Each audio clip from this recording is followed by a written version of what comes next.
आज हम सब मिलकर एक कहानी सुनते हैं।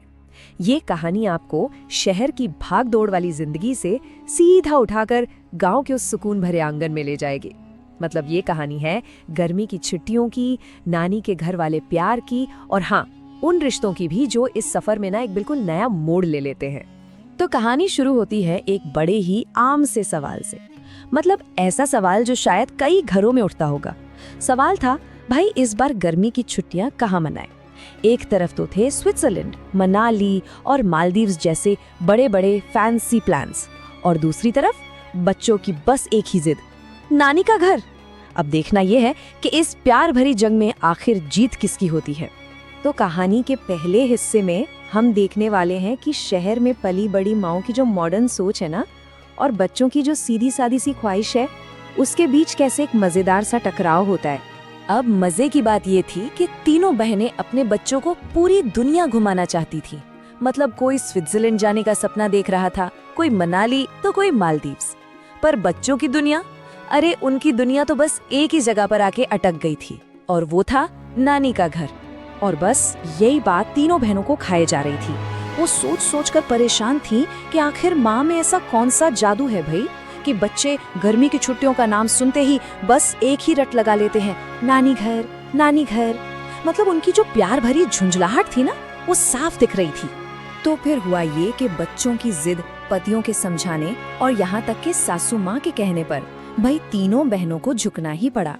उन्हें लगा जैसे सबने मिलकर उन्हें घेर लिया है और अब गांव जाने के अलावा उनके पास कोई और चारा ही नहीं बचा है। तो चलिए अब कहानी के अगले पड़ाव पर चलते हैं। पूरा परिवार गांव पहुंच चुका है और पता है यहीं से शुरू होता है असली मजा और माओं के लिए असली मुश्किलें। जो चीज बच्चों के लिए खेल थी ना, वो माओं के लिए सिरदर्द बन गई थी। गांव में उनका स्वागत भी बड़ा ही खास हुआ। सोचिए, नानी का दौड़कर गले लगाना, मामी का थाली में पानी लेकर पैर धोना और फिर आरती उतार कर ढेर सारा प्यार लुटाना। बच्चों के लिए तो ये किसी वीआईपी ट्रीटमेंट से कम था ही नहीं। और बस गांव पहुंचते ही बच्चे तो जैसे एकदम आजाद हो गए। कभी आम के बाग में पेड़ों पर चढ़ रहे हैं, तो कभी दोस्तों के साथ नदी में नहा रहे हैं, कभी पतंग उड़ा रहे हैं, तो कभी मिट्टी में गिल्ली डंडा खेल रहे हैं। मतलब उनकी एनर्जी और खुशी का कोई ठिकाना ही नहीं था।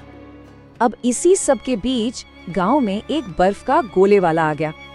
बच्चे तो भाई बड़े चाव से गोला खाने लगे और उनकी खुशी देखकर ऐसा लग रहा था मानो उन्हें दुनिया की सबसे टेस्टी चीज मिल गई हो। लेकिन बच्चों की इस खुशी पर उनकी माओं की नजर बिल्कुल अलग थी। एक तरफ जहां बच्चे स्वाद का मजा ले रहे थे, वहीं दूसरी तरफ माओं को उसमें सिर्फ आर्टिफिशियल कलर और गंदे पानी से बनी बर्फ दिख रही थी। उन्हें बस एक ही डर था कि कहीं बच्चे बीमार न पड़ जाएं। और बस यहीं से सोच का जो टकराव था वो एकदम साफ दिखने लगता है।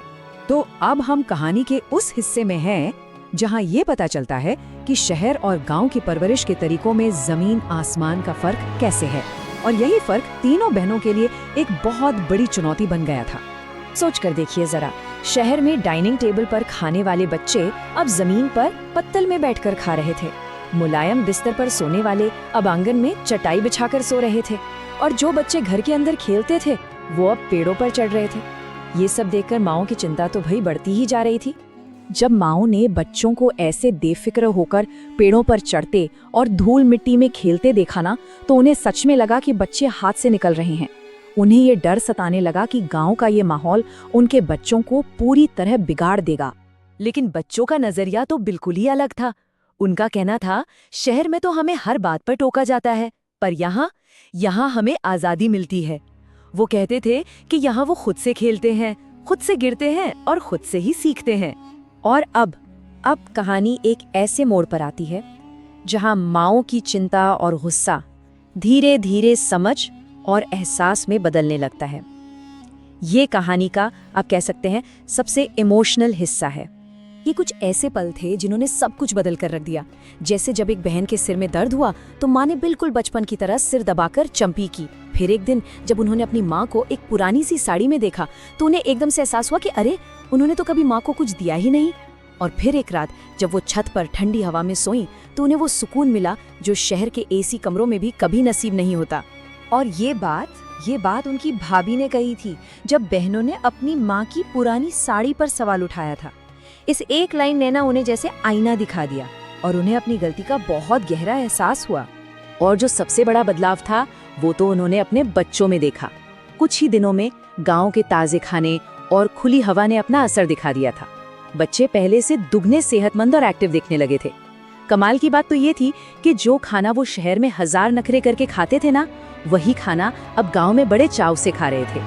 खैर, छुट्टियां खत्म हो रही थीं और अब घर वापस जाने का समय था। लेकिन इस बार की वापसी पहले जैसी बिल्कुल नहीं थी। दिल में गांव की ढेर सारी यादें थीं, आंखों में नमी थी और मन में एक वादा भी था। जाते समय नानी ने उन्हें तोहफों से एकदम लाद दिया। घर के बने अचार, पापड़, बच्चों के लिए कपड़े और चांदी के सिक्के। पर ये सिर्फ सामान नहीं था, ये तो प्यार की एक पोटली थी जिसमें नानी ने अपना सारा दुलार और आशीर्वाद भरकर दे दिया था। अपनी माँ का इतना प्यार देखकर तीनों बहनों की आंखें भर आईं। उन्होंने अपनी माँ से माफी मांगी और ये माना कि हाँ, वो गलत थीं। उन्हें अब ये समझ आ गया था कि जिसे वो पिछड़ापन समझ रही थी वो असल में जुड़ाव था, प्यार था। तो इस छुट्टी में उन्हें सिर्फ अचार और पापड़ ही नहीं मिले। जो असली तोहफे थे वो थे बच्चों की खिलखिलाती सेहत, रिश्तों की एक नई समझ, बचपन की वो बेफिक्र आज़ादी जो शहर में कहीं खो सी गई थी, और वो सुकून भरी यादें जो जिंदगी भर उनके साथ रहने वाली थीं। और आखिर में इस कहानी ने उन्हें सबसे ज़रूरी सबक सिखाया।